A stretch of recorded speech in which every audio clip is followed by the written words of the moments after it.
Hello gamers, Magehammer here for another episode of tonight on Magehammer's Game Table. And tonight we have Cardfight Vanguard. As frequent viewers of my channel will know, I am into a lot of different kind of games, role-playing games, miniatures games, and card games. And this is one of my passions. I was introduced to this game 8-ish years ago, and by my students at the game society I run after school for my students at the high school I teach, and they got me into it, and I've had the bug ever since. It's in its 10th year anniversary, and it is quite a bit of fun. It's not like most other trading card games. So I know that there's been a lot of miniature stuff on my channel, but I'm about more than that. I've got lots of different interests. So I thought I would introduce all of you to this game. And if you do know what Cardfight Vanguard is, welcome to the channel. I have many times in my life I want to play games, and so I have, and not always have the opportunity to have people to play with. I do have dedicated gaming groups, and I do game probably more than most in person than most people, and I'm blessed that way. But I still, being a gaming addict, I want more. So playing Vanguard, I have a friend of mine, he and I just played a couple weeks ago, actually, Surf Monkey. He came over, we played some Vanguard, felt great. But it's just not nearly enough for my trading card game playing itch. So I invented a set of solo rules that I think works very well for Vanguard.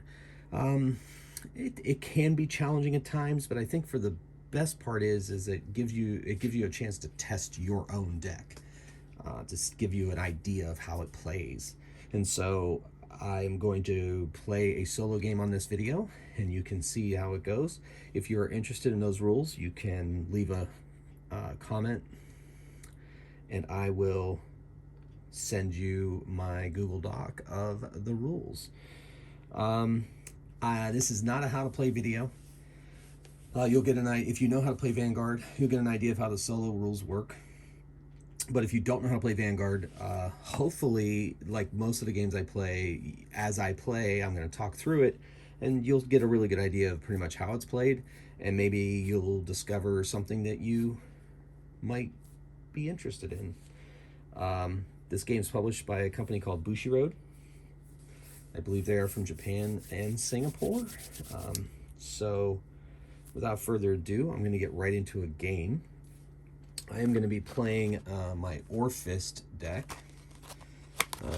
I play pretty much strictly standard Vanguard. There's three types of... this is Orfist right there. One of the things I love about Vanguard is the art. The art is just incredible. There's three formats, playable formats in Cardfight Vanguard. One of them is standard, which is the D series. The one in the middle is V Premium, which was the first reboot of, they're on their second reboot, third edition, I guess. It's called V Premium. And then there is Premium, which is the old school Vanguard, as old as a game that's 10 years old can be, and any other cards from V Premium or from the D series, from standard. You can play in that. I have decks from all formats, but I prefer to play in standard. I think it's just the one that hits the sweet spot for me, and you're going to be seeing that tonight as I play against the opponent, is what I call it in my rules. I basically have taken one of the start decks for Vanguard Standard, which the start decks for Vanguard Standard, the first 5 that came out were like $3.95 each, so it's a ridiculously easy game to get into and learn how to play, and those decks are fully capable of playing a good game of Vanguard. And so I chose the Stoicheia. There's 5 nations. I chose the Stoicheia starter as the opponent. It doesn't really matter which one you choose. The rules, the cards themselves don't really do anything on the opponent's side. But the cards in my side definitely have abilities, and those abilities will be on full display today. And like I said, it's not necessarily how to play. who's going to kind of follow along as I play and watch me play against a solo opponent. Okay, that being said, I'm going to set my starting Vanguard out, set my ride deck off to the side, and set my Shadow Army tokens out of play. And then I'm going to sit down and start playing. I guess for those of you that are used to playing Cardfight Vanguard, you may be interested a little bit in how I got the solo rules set up. So basically it all revolves around the ride and call deck is what I call it. And this is a deck of, well, it's from the main deck, but it's cards that include the ride deck as well as 7 other cards from the actual main deck. There are no sentinels or perfect guards for those of you that know the game in here. No triggers, just grades 1s, 2s, and 3s. And they will be played out during the opponent's turn. And you'll see that in action as we play. So I'll set that there. My ride deck there. I'm going to shuffle up. And then we're going to play. I've already shuffled the opponent's deck. So the nation that my deck belongs to is Brantgate, which is kind of like this sci-fi style themed nation. There's Keter Sanctuary, which is kind of like knights and angels and such things like that. Probably white in Magic if you've ever played Magic before. Then there's the Dragon Nation. There is Dark States. Dark States has, you know, it's your horror themed kind of creepy circus, Pale Moon they're called, and the Dark Irregulars, which are like your vampires and all those kind of things. But I also think in Stoicheia is kind of a creepy thing is Grand Blue, which is kind of like pirates and ghosts and stuff like that. So they kind of mix up the theming pretty well. It's one of the things I really like about this game is the theming, the art, and the gameplay, really. All right, so we're going to roll to see who goes first. This red die represents me. This is my Gear Chronicle die. I'm a big Gear Chronicle fan. Still haven't quite built a Gear Chronicle style deck in Standard, but I'm working on it. Once they get some more support, more cards that do that. And this is an old Pokemon die. That will represent the opponent. Okay, I will be going first. So in this game, you drop the 5 cards. And then you can put a number of cards from your hand underneath your deck, draw off the top, and reshuffle. That's your mulligan rules in this game. I think I'm gonna do 2, put 2 back. Okay, that's a pretty good draw, good. And shuffle up the deck.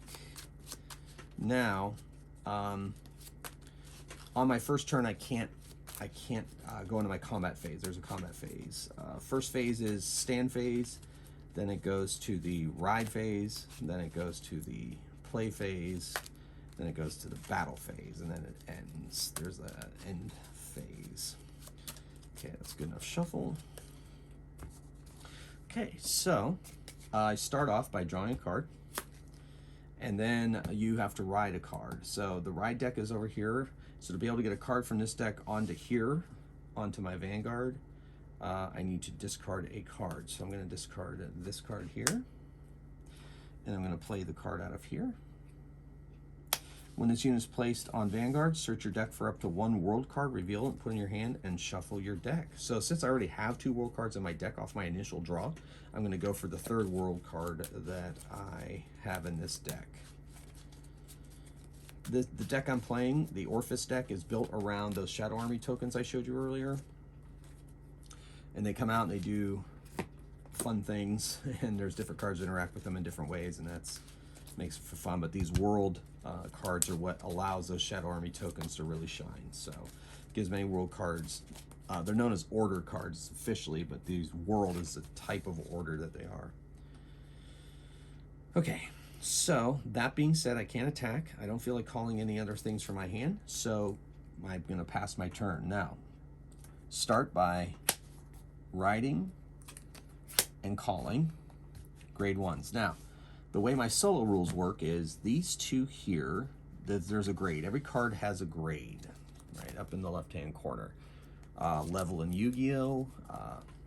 Not quite casting cost of Magic, but more like level in Yu-Gi-Oh! Anyway, so 5, 10, if you add them together, so each grade is worth 5 so on the board. So I got 5 and 10. So that means I would need to guard 10 shield value. Most cards units have a shield value on them, and I would need to play that to the guard circle to be able to avoid that damage. Now right now that is 10, and divide by 2 is how much damage I would take, or divide by 5, that's how much damage I would take, which would be 2 damage if I don't guard it. So I'm not going to guard it, I'm going to take the damage. So now I have to make my damage check. So I'm going to check, and it goes over here in my damage. If you reach 6 damage, you lose the game in most cases. All right, so there's my 2 damage. So I'm down 2 cards out of my deck, and that the opponent has damaged me. Now, my turn. So I draw a card. I am going to discard a card to write a card. Now, I don't like discarding these world cards, but I'm going to do it anyway. And I'm going to write out my 2. Now, this card reads, this is Cardinal Noid Cubicia. When a world is put into your order zone, choose one of your units, gets plus 5,000 at the end of turn. So that's cool, which I'm about to do. I'm about to place a world card. I'm not calling any more units, but I am going to place out an order card. I'm going to place out Hollowing Moonlit Night. When I play this, I have to Soul Blast 1. Soul Blast 1 is basically take a card out of this pile of cards, which the cards underneath the top card are known as the Soul. So I'm going to Soul Blast this out. It goes into the drop zone over here. That's the graveyard or discard pile. It's called the drop zone. And I'm going to activate this. When this card is put in the order zone, draw a card. So I get to draw a card for that. Now, if your order zone only has world cards, it takes effect. Anyway, so the world has now become Dark Knight. So by playing this card, I've turned the entire board into Dark Knight. And then the next phase hopefully will be Abyssal Dark Knight, where a lot of my abilities start to take off. Now, on that draw, I drew another 2-grade unit. I can call units that are equal to the grade on my card or less. Can't play more. See, this has 2, so I can play it. 2 here, so I can play it. So I'm going to play this card out too. So that's going to give me more attacks. Now, if your world is Dark Knight or Abyssal Dark Knight, this unit gets boost and can intercept from the back row. Okay, that's not necessarily going to be working for me right now. I'm just going to use it as an attacker. Now, in my solo game, I'm not allowed to attack rear guards unless there's a very specific reason from a card that I have to. Otherwise, all the attacks go on the Vanguard because that's how you damage and that's how you win.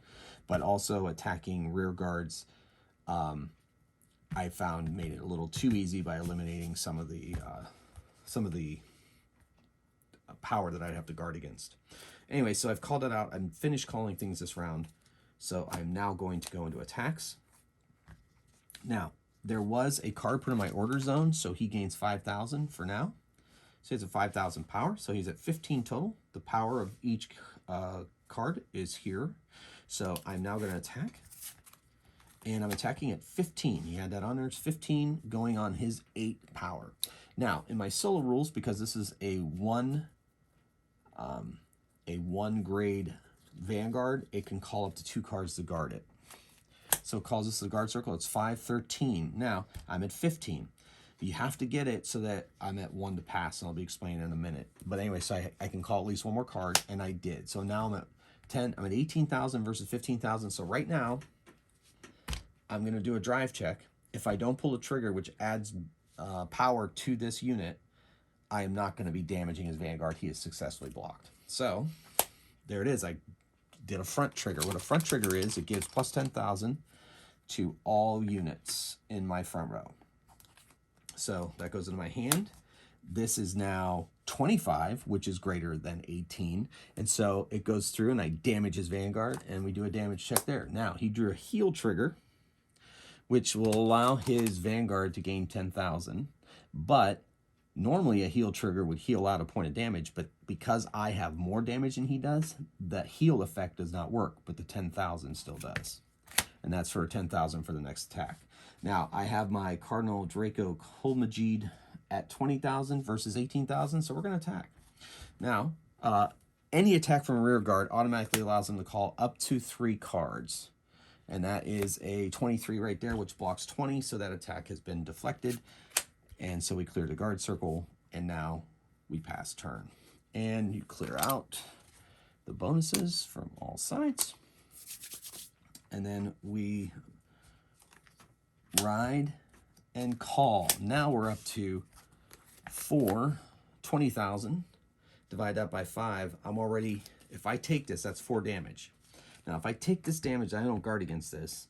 I could go to 4 damage. If I hit 6, I lose. So I could lose on this if I decide to risk it and hope that I get a heal trigger, which because I have more damage than he does, a heal trigger will remove a damage and I would not lose. I am not willing to take that risk right now. So I need to play a number of shields equal to 20,000. So currently, I have these 2 units. Their shields make it 30,000. Could use Kulmajid though. Maybe I'll do that. Let's hold off on one of these for 15,000. I'll put this in the guard circle, and then I'll intercept with this grade 2, because grade 2s have the intercept ability, and you can call them to guard, and that will be 5,000, which would be 20,000. That's what I'm going to do. So once I go to the guard circle, once the attack is blunted, they are then sent to the drops zone. All right. So now it's my turn. I stand and draw. Not 100% happy with that draw, so I'm going to get rid of this trigger. Well, I guess I could hold on to that and just call. I don't have to call from the right deck if I don't want to, so I'm not going to. So I'm going to call out our boy, Cardinal Deuce Orfist, okay? During my turn, if the world is Dark Knight or Abyssal Dark Knight, he gains 5,000. And then I can counterblast 2 and bring out some Shadow Army tokens. So I think we're going to do that. But before we do that, I'm going to play out this order, the Overcoming an Eternity. Well, I play this by Soul Blasting 2. So I take 2 cards out of my soul, put them into the drop zone. And then if your order zone has only world cards, the following effects are active. 1 card, your world becomes Dark Knight. 2 cards, Abyssal Dark Knight. Also, when my Shadow Army token is placed, that unit gets plus 5,000 till the end of turn. So that's very cool. That works really well with the Shadow Army tokens. All right, so to get that to happen, we are now going to use his ability in the play phase of the turn. And so that's action, which means you can use it any amount of times as long as you get paid for it. If your world is Abyssal Dark Knight, which it is now, Counterblast 2. Counterblasting is you turn cards in your damage zone face down, and that is a resource, basically. Call up to 3 Shadow Army tokens. Okay, now because of this card here, when they come into play, each one gains 5,000 for the turn. 5,000, 5,000, 5,000. Awesome. All right, I don't have any other cards to call at this point. So now we're going to attack his grade 2. And remember, all these cards have abilities. If you're playing this deck against me, the abilities will be happening and stuff. But because of the solo game, that's not how it works. 20,000 on 10,000. He gets to call up to 3. 15,000, 25, so he blocks it. All right. Now I'm going to send in Orfist. He's coming in at 18,000 on 10,000. Since he's grade 2, he can call up to 3 Guardians. So it's at 15, and I'm at 18. All right, so that's 1 to pass. So he's at 20, and I'm at 18. Now, grade 3 units have Twin Drive. So he will be doing 2 trigger checks. Drive check. Cool. Heal. So I need to go over, so I'm going to give him 10,000. And then I'm going to heal a card. You just simply take a card, put it in your drop zone, and now I'm down to 1 damage. And then Twin Drive. So we do it. And I got another trigger, which is awesome. So all of my units in the front row get 10,000. And I damage him for 1. So he does a damage check. No trigger. And he's at 2 damage. Clear the guard circle. Now I've got this massive column here. Pretty massive. They are at 15 each. That's 30. Because this one is going to boost. Grade 1s have a boost ability, which means that they add their power to the unit in front of them on the rear guard circle when it attacks. They boost up their power, and they basically attack together. So this is at 20,000. 40,000, 50,000. Sending 50,000 against 10, and it only gets to call up to 3. Now, if it calls a perfect guard, a sentinel, it'll blunt it. But right now it's at 15, 20. Oh, it got its over trigger, and it throws its over trigger into the guard circle over trigger. First of all, if this had come out in a drive check or a damage check, it would have given a unit 100 million power, which is awesome. But in the meantime, as a guard, it's a 50,000 shield. So 60,000, 70,000 against my 50,000. That blocks the attack, and that's that. So that's the end of my turn. These the 5,000s, 10,000s, and all that go away. And then we pass turn. Now, things are going pretty well. I'm not exactly excited about my hand as far as guarding goes. Those Shadow Army tokens stay. So anyway, so he calls. When he calls the grade 3, when he rides the grade 3,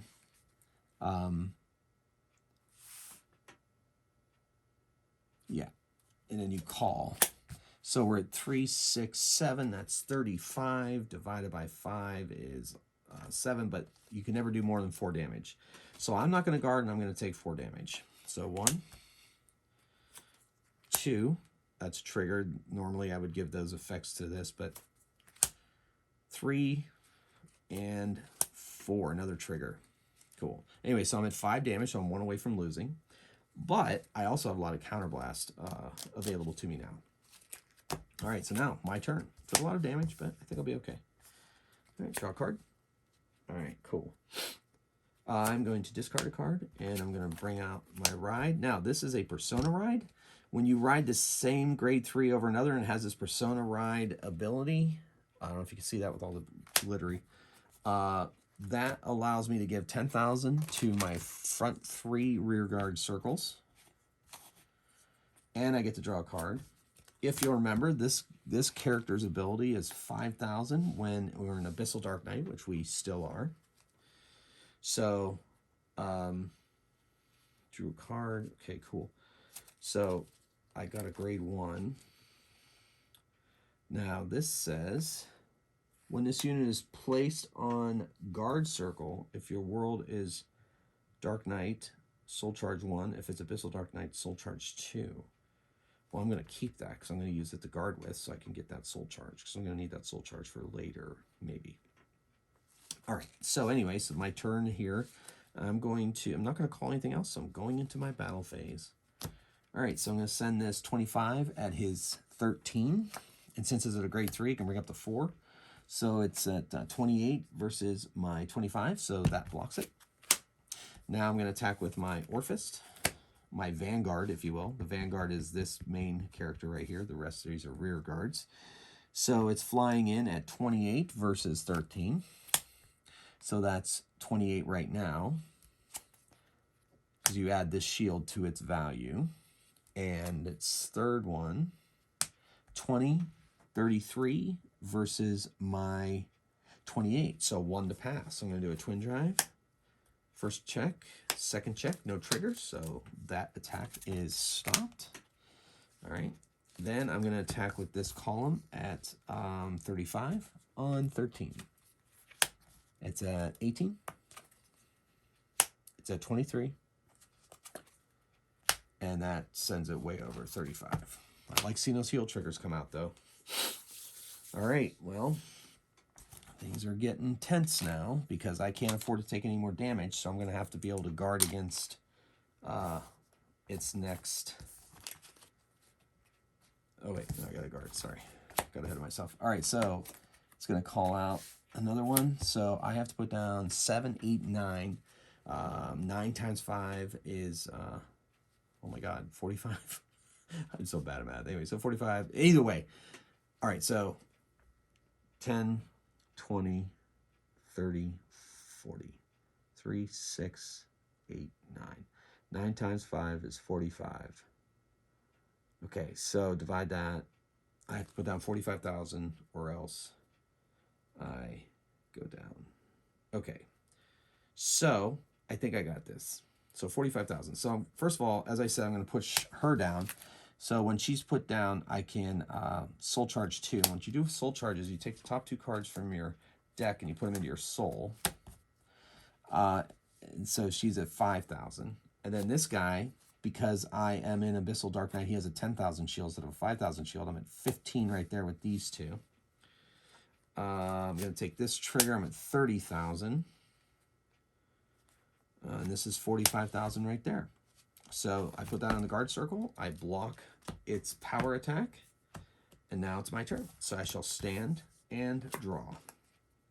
Okay, I am going to Persona Ride, draw a card, and all my front rear guard circles get plus 10,000. That's Persona Ride ability.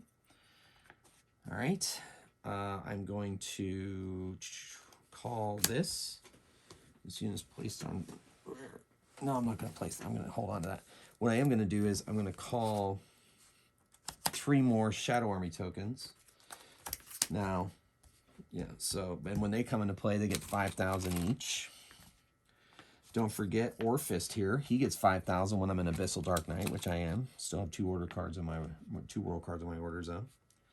So these guys are buffed up a little bit thanks to that order. And that in mind, we are going to attack. Try to put some pressure on, maybe do some damage this time. So we're going to attack with this one first. 40 on 13, up to 3 to guard. 18, nothing. And 23. So we get through. We do a damage check. He gets a trigger. That's a critical trigger. It doesn't matter necessarily defensively, but the Vanguard gets an additional 10,000 to help guard against going forward. Orfist is going to attack. Okay, so we're at 20, 30, 48. 48 going on to his 23. Nothing. 5. Okay, so he's at 28. There's a perfect guard. So no matter what happens, I cannot damage him no matter how many triggers I pull and all that. So I'll do my drive check. No triggers, but no damage either to him. All right, and then I'll attack with this final crew here. 20, 30, 45. Going at 23 and gets to call 3 units. 28. Another perfect guard, so doesn't go through no matter what. Whew, it's getting tense. I think I got enough shield though, and I to be honest, I have my own perfect guard, so I'll be able to guard against that damage that's coming my way. All right, so he calls another one. So that's huge. That's 6, 8, 10, 12 times 5 is 60,000. I have to lay down, or I take damage, and so. Got 10, 15, 30. I might have just enough. 30, 15 is 45, 50. I don't have enough. I'm going to have to actually put down my perfect guard. When you put down a perfect guard, you have to discard a card. That's what the ability says, and I take no damage. All right, we really got to put on some pressure. Now, I can call out... I got to draw. I can call out... Shadow, that might help with my defense next time. I can call out shadow tokens to replace these shadow tokens, and if I do so, they get put away, but then they get replaced, and when they get replaced because of this card, they'll get plus 5,000. So I'm going to do that. I'm going to spend my last 2 counterblasts that I have currently to bring out 3 more shadow tokens, which will eliminate the shadow tokens that were there and replace them with new ones, and they will gain 5,000.